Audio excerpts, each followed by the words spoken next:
So this is my review of Her Private Hell by Nicolas Refn. Long-awaited return from this auteur filmmaker. I am a big fan. Definitely hit his stride with 2011's Drive, and I really liked 2013's Only God Forgives as well. But I like all of his movies. The Pusher trilogy is great, Valhalla Rising, Bronson. He really kind of hit this second wind too with Neon Demon, which was 10 years ago. And that was maybe his most like straightforward horror movie. And his post-Drive material is like strongly divisive. He has even admitted to being purposely more style over substance. And that's fine for Refn because whenever he channels his influences and artistic instincts, that alone could sell the movie. And that is the case often enough on Her Private Hell. Refn's career reminds me a lot of his fellow Danish filmmaker Lars von Trier. They're both kind of trolls, and they both have already like worked their ass off. Like, you know, I think of like people like them, like Harmony Korine, even like Refn collaborator Hideo Kojima. Like, they don't have anything to prove. They just do whatever they want. And like often enough, what they want to do is kind of nonsense. We have Refn totally indulging into his new style filmmaking, even though a lot of themes from older movies show up on here, and it is kind of a misfire. And I hate saying that because I really wanted to like this movie. I tend to find beauty a lot of the times in the nonsense. I mean, look at my review for Megalopolis. I really liked that movie. There's definitely a lot of good things going on though. Like, the best thing for sure is the score by Pino Donaggio, Brian De Palma regular. What would have probably been just like quiet scenes are amplified by this beautiful score. It really makes the project feel more grand in scale than it is. The whole thing looks a lot like that movie Please Baby Please. I forgot the filmmaker who did that one. On the subject of the design, like the fog on this movie, you know, it is a part of the storyline, but it is just so thick, and it almost feels like 3D the way that it hit the screen.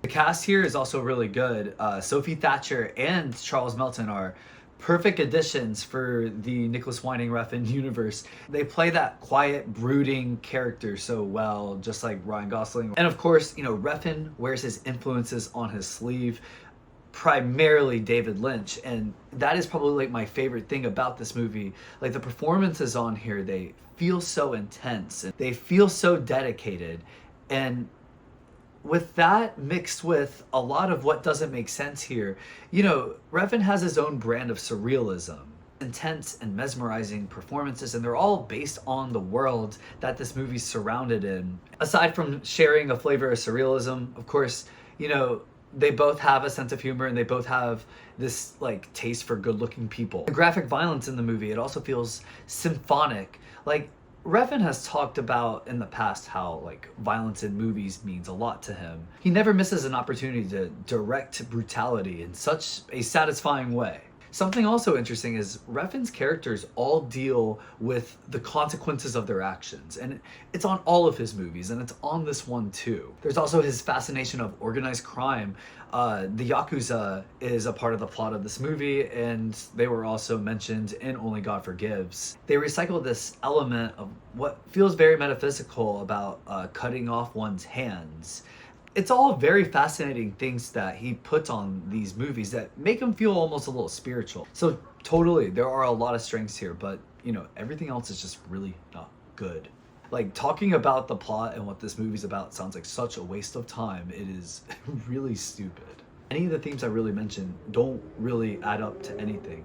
Sophie Thatcher's character is an actress. There's little bits of her acting on a movie. You kind of think they were going to get into the plights of being popular, being an actor, but not really. There is a slasher element, and there's a sort of fate that unites Charles Melton's character and Sophie Thatcher, but it's really thin compared to, I guess, everything else that is going on in this movie. Like, the killer that Charles Melton is following, or Sophie Thatcher is getting stalked by, has no real intrigue behind it. There's no tension at all. And when I walked away from this movie, I thought about how, you know, like the older I get, the more I appreciate like a good message in a movie. I'm not saying every movie requires something like this. Clearly, I like movies like Terrifier and stuff. But there's really no theme or message to take away from this movie, especially nothing positive. Refn clearly knows what he's doing. There's definitely some talent on display on this movie, and I'm always going to be looking forward to what he's doing next. I know he's doing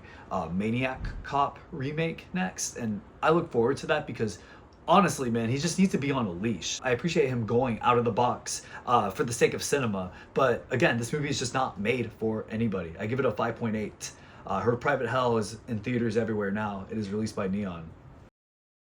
You caught me in a dress shirt and a tie, and it's because things are getting pretty serious. I owe $300,000 in child support.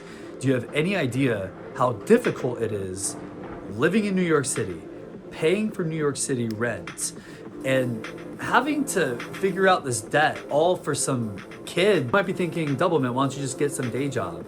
You don't think I've already tried? My attention span is shot. It only works for a movie that I'm into or a book that I'm into. I'm gonna continue like churning out the good recs. I'm gonna tell you what's dope in theaters. I'm gonna tell you what's available in the bookstores now. Like, I don't wanna say any names, but like back in 2024, when all these YouTube reviewers were reviewing like in Conclave, Venom: The Last Dance, I was reviewing Rachel Ormond. Let's keep it a band. Like and subscribe to Doublemint Variety. I'm gonna keep it pushing. There's more to come. Thank you guys again for watching.